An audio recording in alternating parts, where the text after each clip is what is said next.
Hey, everybody, it's me, Jonathan Millard, the voice of the Veil, the moustache of ceremony. No, I'm not moustache of ceremony anymore. I haven't got that anymore. It's gone. But anyway, welcome to another Big Hype podcast, and brought to you exclusively and powered by Hype Energy Drinks. Check out the affiliate link below.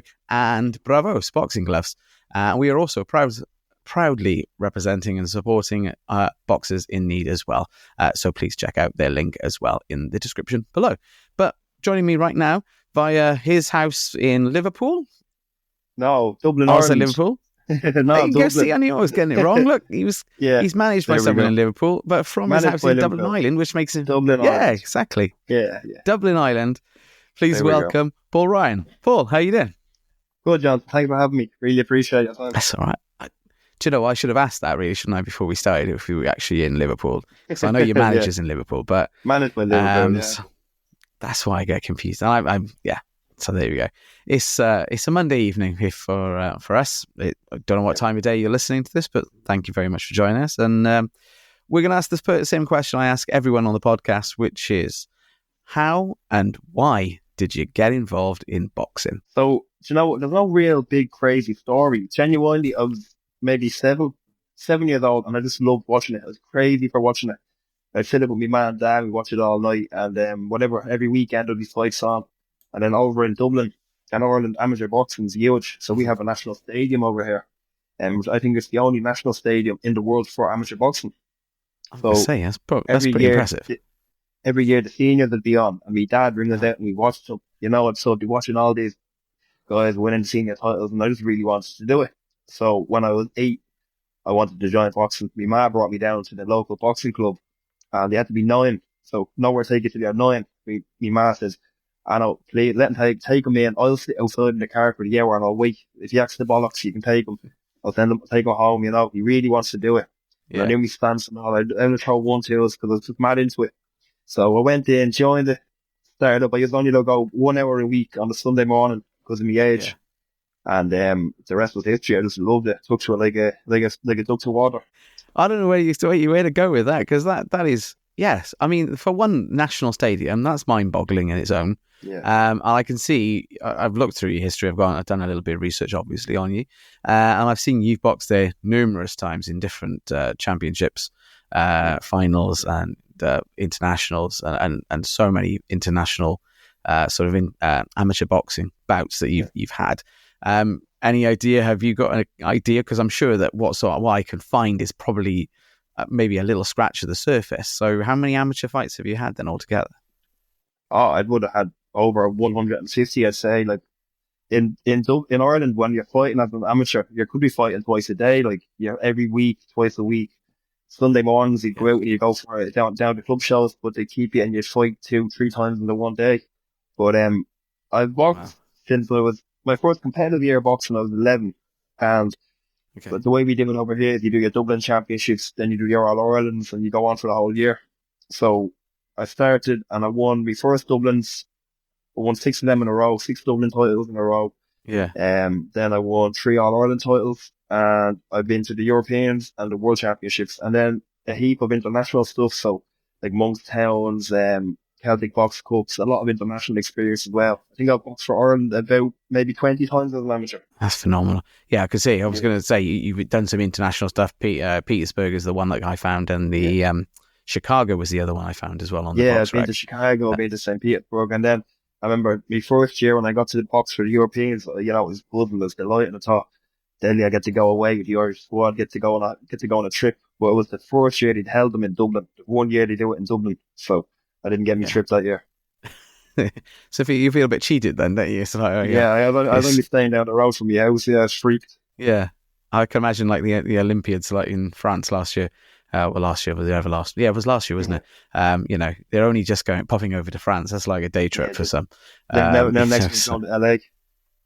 Well, exactly. Yeah. Look, is it LA the next one? Yeah, it is. And boxing's back on it, so it only got announced there. It's great, isn't it? It's good. It is good, because it was a bit worrying, a bit sort of thing for us as a thing. What is the purpose of the amateur boxing then if you're not going to progress to a stadium or a level like that? There's no real stepping stones then. Yeah, I mean, it's already having championships, and I get that, and international championships and stuff. But to have a gold medal around your neck as a boxer, big one, isn't it? Yeah. Exactly. It is what a lot of young boys and girls dream of as well going forward in that. So I hope it's a bit more open this year, the next time, because we only put a handful of. I think there was only a handful of weights as well in the Yeah, amateurs because they in took a lot. They France. took some off the men and they put some to the women, and they chopped and changed a load, and those Yeah, got a bit weird, didn't it, towards the end? yeah. So it did get you just got. I kind of lost a bit of track of it, and to be honest with you, I lost a little bit of interest. I will say, probably shouldn't say that out loud, yeah. but there you go. Yeah. Anyway, so then we obviously had all that amateur pedigree that you built up, all that experience, and decided to turn pro. So turn pro in what was that, 2021? That's not that long ago. Yeah, so it's a bit of a funny story. So I was doing the amateur stuff, and I got to about the age of 19, 20. I was not 20, and it was tough because I was going to college, and I was working, and I was trying to train as an amateur, and I was trying to juggle it all. And obviously, you're not getting the funding, so you're trying to balance everything.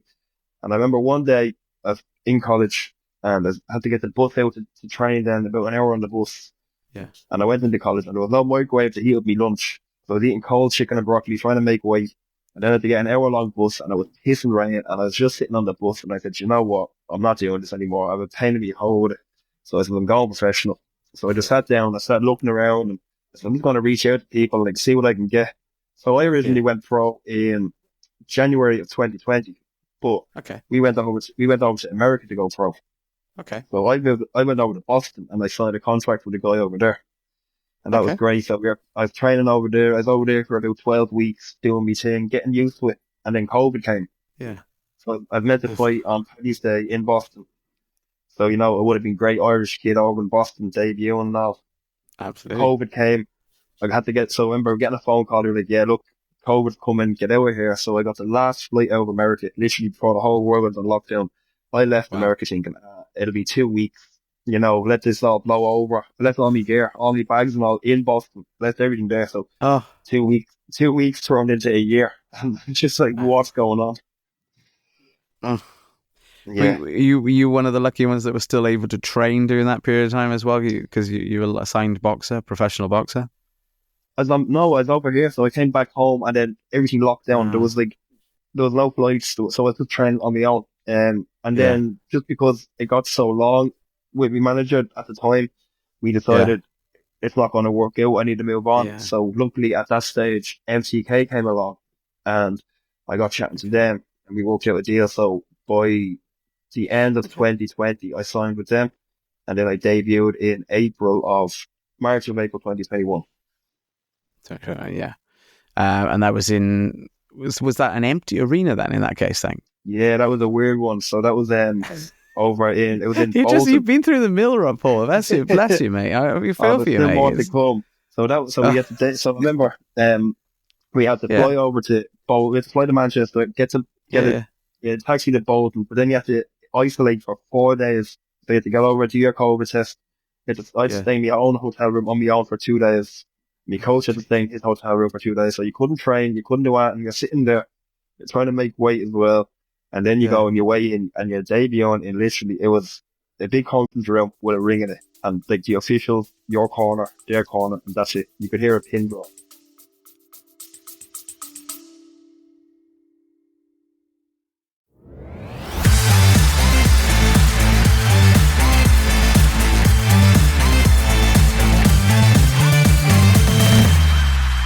Big Hype Podcast, sponsored by Hype Energy Drinks.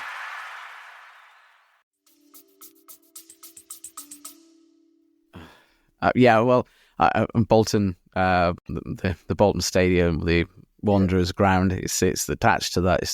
It's classed as the hotel sometimes as a conference suite. I don't quite know how. I've performed there many times, so I know it well.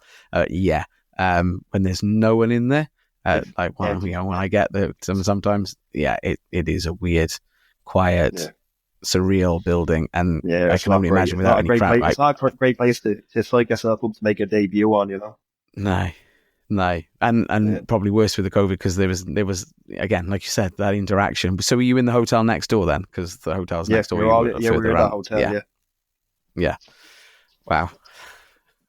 Mate, I don't know what to say, but that would, but successful debut anyway, nonetheless. You know, Yeah, you we know, got the win. Yeah, you got the win, and that was started the ball rolling. We went through a few others. Then we went back to we've been in Belfast in Ulster Hall. You've also come across to London. You've done York Hall. yeah, done 2 in the York Hall. So that's where it gets funny then. So then, on me fighting April in York Hall, that was on the last ever MTK card. So that's when MTK went under. So I fought on their card, and then a week later we got a phone call saying, "Yeah, you're a free agent. MTK is no longer here, so you're on your own." You're not bad luck. A bit of so much bad luck with management side at the moment. The minute I get a bit of momentum, it's like boom. No, here's another obstacle. But look, it's all part of the journey. It is, mate, and it's building you to obviously be a better fighter, and obviously how to handle all those situations. I get that. So MT, that was 2022, wasn't it? That they shut the doors. So you had one more on the York Hall. Was that on MTK? Was that the last show then? The April one. The one in April. Yeah, that was MTK's last ever card. And then we came back. In the July. We were at Grace. So that was actually where I met Stephen at the time. So that was on a 5-sound bill. And at the time, he was working with Dennis Hobson. He was working with Dennis Hobson. He seen me fight, and they must have seen something there. Got the win, moved on, and then there was just a period of nothing happening. Like there was no, obviously in Ireland, you know, there's a lot of challenges as opposed to the UK for fights. So I think I thought that was July, and then it was the following April by the time I got onto a fight, because I just nowhere. I meant to fight in the December of that year after the July one, but what happened was a weird one. It was meant to be up in the SSE arena on a Michael Conlon undercard, so a big enough fight, you know. So we signed, we agreed for opponent and all. That's grand. We got up there, done the whole camp. I got up to weigh in, and the Conlons, the promoter, came to me and said, "Oh, your opponent's not here yet. He'll be here tomorrow. So you just weigh in, and it's all good." And I was saying, "No, that's a bit weird." Okay, yeah. He goes, I'm thinking, I've just gone, okay, right, okay. So I hand over my ticket money to take all my ticket money off me. "Oh yeah, your opponent will be here tomorrow." That's grand. I weigh in. The next morning I get a phone call. "Oh, your opponent never showed up. He got COVID. He never showed up." I'm saying, "What?" "Oh yeah, so you're not fighting." That was it. Yeah. I'm speechless. Honestly, I'm speechless. I done a good old push for tickets for that one. I think there must have been about 60 people coming up, and it was just kind of like, "Yeah, no, you're not fighting. Deal with it," kind of thing. Yeah, because you're the sales guy in this capacity. You know, you've done them a certain deal, and you know, come and watch me fight, and that's the deal that you know, and obviously, yeah. Oh mate, I'm sorry. But then that left me high and dry, and then the next fight after that was April of the following year. Which was actually a good performance. We got a good opponent for that one. Guy from Canada. Rodriguez? Yeah, I think he was 13-5 his record. He won a couple of upsets and stuff, so it was a tough fight. We got 6 rounds in. We dropped him in the 4th round, so after that fight we were like, "Oh, deadly, this is it now." You know, good momentum, good bit of break. And then radio silence, nothing at all happening. So nothing comes about it, and then we end up getting a fight for September. So that's meant to be back in Dublin. So my first fight in Dublin on a big card. On the undercard, there wouldn't be friend Tyrone McKenna, so it was meant to be a big out card. So again, I sold loads of tickets for that. I think in the first hour, I sold out on about 120 tickets within an hour. Yeah, so we were all buzzing. And then a week before the fight, it all gets cancelled. The whole card gets cancelled. Something to do with paperwork not getting in on time. Yeah. So at that stage, I know. At that stage, I'm pulling my hair out and I'm looking around, and I found Stephen. I just through Instagram, and I remember looking at him through Fight Zone. I remember chatting to him. I remember being there with him. I said, "You know what? I'm just going to reach out." I just gave him a message, and I said, "How are you, mate? Look, the way it is, I'm a free agent. I've no fights. I can't get out and going. Would you be interested in working together?" And he was game ball. So we flew over. I met him in Birmingham in the October. So a month later, we worked out a deal. We were happy to go with it. That was all grand. Done deal. Happy days. So the plan was go home, finish out the rest of the year, enjoy your Christmas and stuff like that. Yeah. And then we're going to fight early February. So it gets the ball rolling nice and quick, you know? Yeah. So we agree to fight, we get a fight done, and then we assign for a fight. So I'm training away, do the whole camp. The day before the weigh-in, I go and make weight. I'm coming out and sauna. I'm literally like maybe a pound overweight. So I've done the work. And I get a phone call off Stephen saying, your opponent's pulled out. Yeah. Yeah, it's actually, I laugh because I laugh, but at the same time, I'm absolutely gutted for you because this just seems to be like that. You start, like you say, you start going up. It's like a roller coaster. If you don't laugh, you'll cry about it. Yeah, if I didn't laugh, I would have cried about it 100%. Yeah, it's a roller coaster of a career so 100%, far. Yeah. And you know, when you start things, I mean, you know, yeah, coming into the prime now, we need to look at, you know, how you move forward and how you get through. And if you go good management team behind you now, he's pushing that. It seems to be last year you had two outings though, even after that. Yeah. One in the February started out, and again, okay, the first one was a bit, well, you know, it wasn't, you know, you say what it is. It was a loss, but that's the only loss you've got on the record. But the whole thing, so that was the fight then after that, and as awful and as bad as it was kind of a really big wake up call. You know, I learned an awful lot from that. Like I wasn't training hard. I always put an awful lot into my training, but I was sparring at kind of lesser level. I was getting away with stuff in training. I was getting away with stuff in sparring that, you know, in professional boxing with little gloves on, you can't do that. So obviously I learned a big lesson with that. And then a big shout out to Stephen, because even with that, you know, he said after that, he said, I know how good you are. He says, just build yourself back up. I'll be back. So we're going again, you know? Yeah. You got me another fight then. You gave me a bit of downtime to kind of decompress. And then you got me a fight in November. So good little win under the belt. Nice bit of confidence. And then we're flying. Well, that shows. I was going to ask you, how do you deal with this mentally? Because obviously, physically, you've just explained it. You just went back. You took it as a loss, but you took it as a learn. Yeah, and Absolutely. From that, you obviously woke up. You said, right, no, I want this. This is what I want to do. I'm going to go back and go and do it and train. How do you mentally? Do you compartmentalize it and sort of say, well, that's that. Okay, that was that. But I'm going to take bits from that. And how do you deal with it mentally? Mentally was the hardest part. Like, that was the hardest part about it. So everyone always says boxing is the loneliest sport in the world. And I never really understood that. But the night I got knocked out, I understood how lonely it was. I was lying in bed and I was just staring at the ceiling like that, saying, like, I didn't know what to do because I just got knocked out. My first fight, after all them setbacks, you know, I was going to get knocked out in the first round. Call it a spade. It was an embarrassing loss. But there's two ways that could have happened. I could have got a pain in my hole, walked away and threw it all away. Or I could say, right, let's show how good I really am. Pick myself back up, build myself up one day at a time, and just go at it. And that's what I've done. Yeah, good man. You know, it takes a lot to go through that, and you know, like you say, it was a roller. It's been up and down. It's like side to side, and it's every which way you think things are going. And then there's a stop, there's a bump, there's a lump. It's mate. For the professional career so far for you has been nothing but hopefully loads of chapters to it. Lots of chapters, mate. We could write a book from this one tonight. Yeah. You know, there's so much in you. I don't even know where we sort of go with that, because there's a lot of, like, you've described a lot of that stuff and how it affects you and how it gets back. But you're in the right place now, you feel.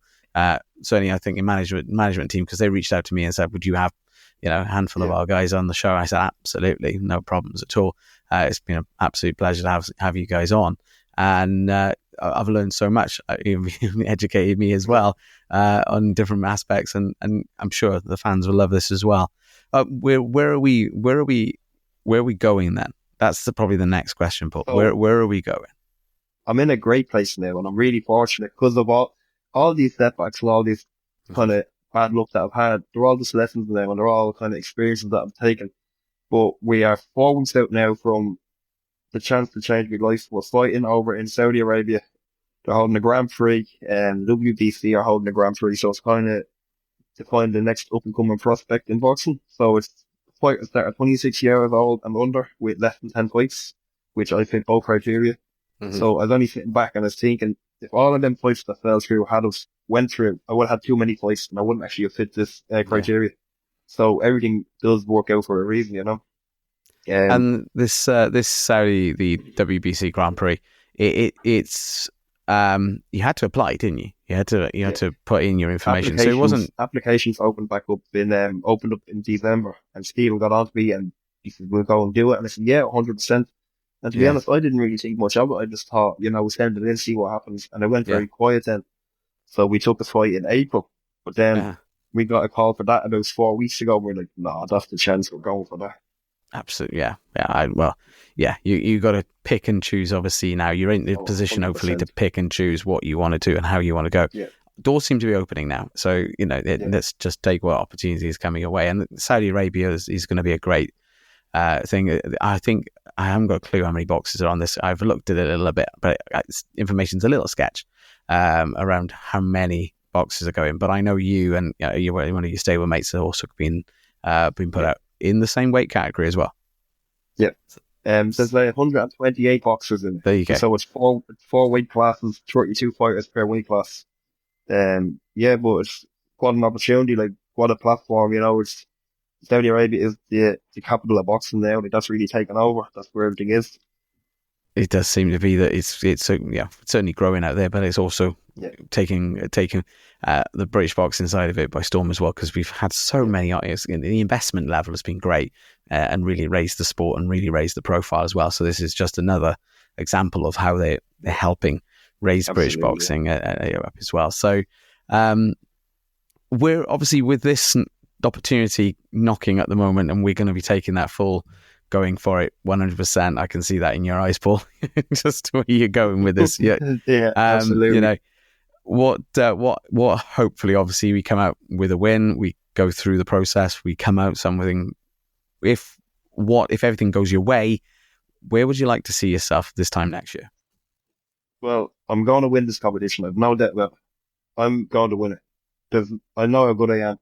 I've been saying this since day one. People that know me know how good I am. I will be winning, genuinely. So the plan is the first fight April, win the first round of that, win the first fight, and then we're going to knock them all out.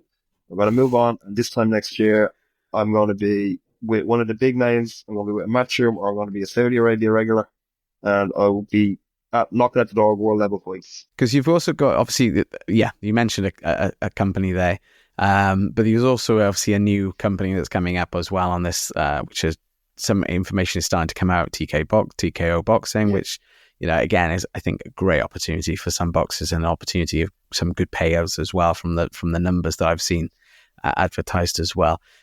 If that was the case, you just see what's available and go with whatever. I'm gonna guess. I'll be like Jerry Maguire. Show me the money. That's where I'll go.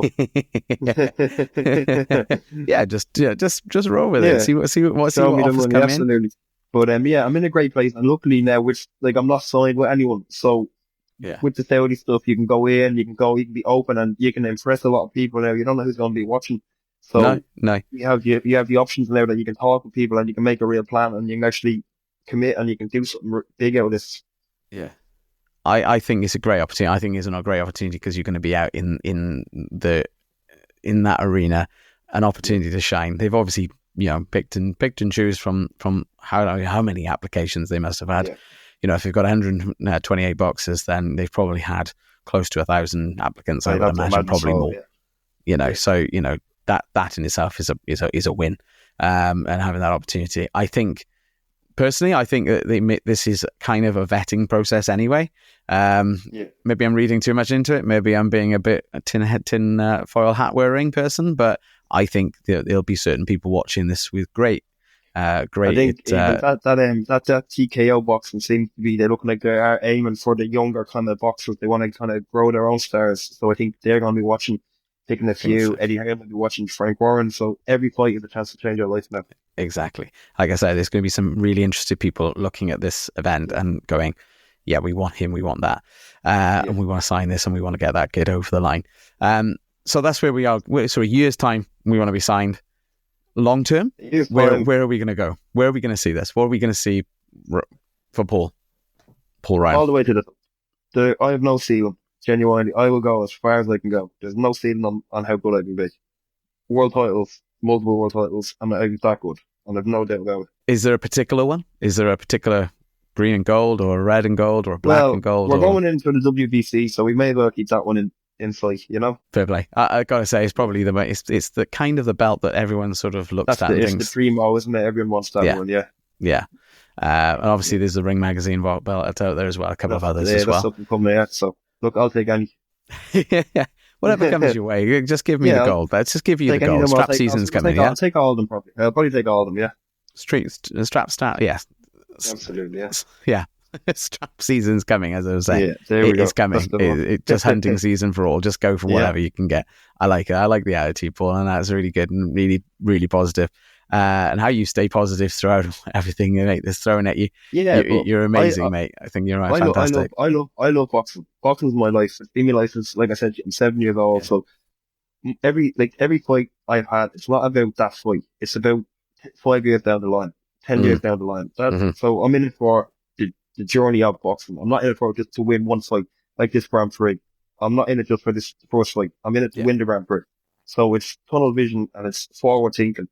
But I love boxing, and my whole goal is to become the best boxer I can. Not to win one fight, but to be the best mate. So all these setbacks, everything, they're nothing, because I'm going to keep improving. I'm going to keep growing. Like I said, they're nothing, but they help. They make you. Yeah, they toughen me up. Yeah, that's toughened you. Yeah, like you say, that's toughened you up, mate. And you are tough enough to take this all the way. Absolutely. I fully believe that. So, long term, if there was something, obviously, I've asked this question, it may not even come up on your radar, because right now I can see you're in the zone and you're in the right place for everything. But once everything's done, dusted, you've got gold in the cabinets, and you've done everything you wanted to achieve within the sport, what would Paul like to do? Would Paul just want to retire and live on the coast? No, I'd love to coach. I coach now anyway. I was only, funny you came up, only yesterday I went back down to Millard Amateur Club and I was doing a bit with the kids down there and stuff. So I love coaching. Like I said, I love boxing. I love being in the environment, and I'd love to pass on what I've learned, because I do think if you keep what you've learned, you've stole it. So you need to pass it on. You need to teach other people stuff.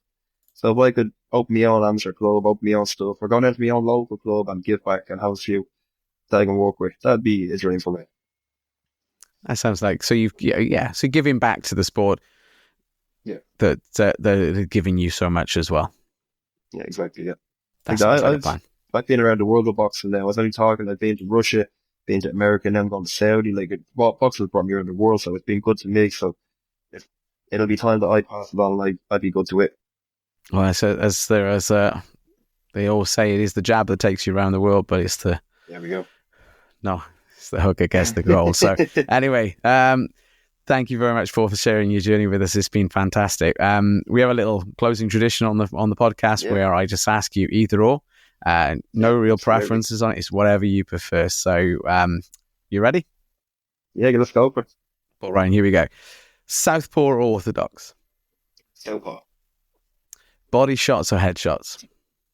Body shots. I've 3 knockouts in a row with the same body shot. So something about that then. Train alone. Do you want to train alone, or would you rather train with a partner? I like training with a partner. Okay. Heavy bag or speed bag? Heavy bag. Are you a night owl or? Sorry. I'm an early. I get better work on a heavy bag. Heavy bag. I think a lot of people are. Are you an early bird or you're a night owl? I'm an early bird. I work in the mornings. I'm up at 4 o'clock every morning. Fair play, mate. Fair play. I'll let you get some sleep after this. Would you rather fight as the underdog or as the favourite? The underdog. Okay. Upset if you want, upset the bookies. Always bet on yourself, yeah? Absolutely. Not allowed to bet at the boxing board, obviously. Disclaimer. Boxing gym or training outdoors? Boxing gym. Okay. I'm too pale. I don't take well training outdoors. I get sunburned easy. Like another famous Irish wrestler, Sheamus, yeah? Yeah. Short and powerful punches or the long and technical? Long and technical. Okay. Fight dirty or fight clean? Clean, but dirty when you need it. Come on. Loud crowd or the quiet atmosphere from obviously discussions earlier? Loud crowd. Yeah, and a bit of a good atmosphere, good buzz in the area. The quick knockout or strategic win? Quick knockout. You don't get paid for overtime. Fair point. And hypothetical question, because this fight may not ever happen, but if it does, brilliant. If it doesn't, the fans miss out. But AJ or Fury? I think if it happens soon, with the next year, I say Fury. But if it goes any longer, maybe AJ. I don't think Fury lives the life that he should. That's fair enough. That's fair enough, mate. Yeah. I think a lot of people feel the same. It certainly seems to be a bit more of a. I always thought it was a north-south divide, but it doesn't seem to be that way now. It's kind AJ but he's a bit funny, isn't he? AJ, he can be hot and cold, and kind of the head can go a bit for him. Well, yeah, I think having that. You watch him at the end of the Usyk fight, and he's you got to question where he is. He's had a few bad knocks as well, hasn't he? Yeah, where he's going to go through this, and obviously after the Dubois fight as well. So there's things. Yeah, but wish him every success. So hopefully that fight comes off, because I think as a boxing fan, I think we all want to watch it. It'll have to happen in the UK, though, wouldn't it? It's Wembley every day, isn't it? It's a Wembley stadium. It'd be a shame if they didn't do it in the UK. Yeah, it needs to be on a Riyadh season, absolutely, but just to make the money happen, and Wembley or Tottenham or some big stadium that we've got here in the UK. Stadiums, yeah, that could work, and I think it would work. So, but there we are. Paul Ryan, how do people get involved? How do they follow your journey? So Instagram, Paul Ryan Boxing, Twitter, Paul Ryan Boxing, and Facebook, just Paul Ryan. But that's it. That's all I'm on. So get behind you, follow the story, because I'm looking forward to seeing all the stuff that's going to come out of this Grand Prix. I think it's really interesting. I'm kind of excited for it to happen, and now I know some of the fighters that are going into it even more engaged and more interested. So I'm looking forward to that. But I wish you every success, obviously, with everything you do, not just this Grand Prix, but everything going forward. And I look forward to seeing you with all the gold around your waist. And I can say, I've had him on the podcast. I know him really well. He sent me a sign glove. Just send me a sign glove. You can have me back again. But thanks, Jonathan, and thanks for the platform and your time. We really appreciate it. Helps a lot. No worries at all. Look forward to seeing you again. Take care, all right? Take care, mate. Bye-bye. Hey, I hope you've enjoyed this podcast. Please don't forget to subscribe and like this and follow this on all of the platforms that you're following your podcasts on, and keep it locked in for every Tuesday. We'll be launching a new podcast. So keep it on the Big Hype Podcast.